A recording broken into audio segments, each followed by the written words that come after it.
When you live in a country as big as Canada, you certainly can see all types of weather in 1 week. And we are talking one extreme to the next. It was snowing this week in Newfoundland and then in Alberta. The wildfires continued to rage. It has been 1 week since the province of Alberta declared a state of emergency. And some of that smoke, we actually saw it trickle all the way from Alberta into provinces like Ontario, Quebec, and even out into Nova Scotia. We want to get you some of your national weather headlines right here. Meteorologist Rachel Modestino joins us. And Rachel, when we look at the national picture this weekend, it really could be the tale of two seasons. It is. Over in the west, we're seeing cooler than normal temperatures and also more snowfall on the way for parts of Labrador, which we're going to get into. Right in the middle, we're around seasonal, but when you look at the west, we are watching this high pressure build, and it's something that we call a heat dome.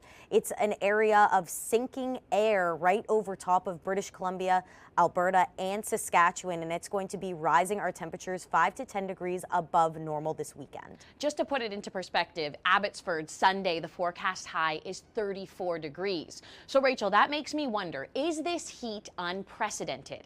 As we look at some of these numbers here, has this happened before? Okay, these are the warmest temperatures that we've seen within BC before May 15th. So Vancouver, the warmest you've gotten before May 15th, you have to look all the way back to 1934, 28 degrees, Campbell River at 30. So yes, this heat has happened, but it looks like this heat dome, as it moves in, we're going to rival some of those numbers. It does look like we may break some of those records. I'm looking at Campbell River as well as Victoria on the south coast here, British Columbia, but the heat is not only going to be locked in here, it actually is quite widespread and will be lasting quite a long duration into Sunday. Most of the interior of British Columbia could see additional snow melt as well as sections of Alberta. Not great when you're looking at the fire risk in that province. Yeah, but I do want to show you something that is more positive. As we look at that 7-day forecast for Fort McMurray, we're going to see temperatures fall. So you can see here, the heat is certainly building, but Tuesday and Wednesday,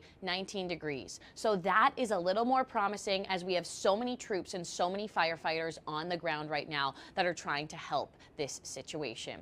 Now, Rachel, let's go to the other side of the country. Let's talk snow now, because this mid-May, this is why people always say, okay, you're a Canadian, don't plant anything before the May long weekend. Yeah, we're going to be seeing parts of Labrador easily getting over 15 centimeters as this low continues to spin. It's quite stagnant over the region, but we're also going to be watching another factor, another low making its way right behind it, and that's going to be bringing in some cooler temperatures, not only for parts of the Maritimes, but also Quebec and southern Ontario. So by the time we get into our Tuesday and Wednesday, well, we're not only going to be seasonal, Rachel, but we might just be below it. All right, the tale of two seasons continues to unfold right across Canada.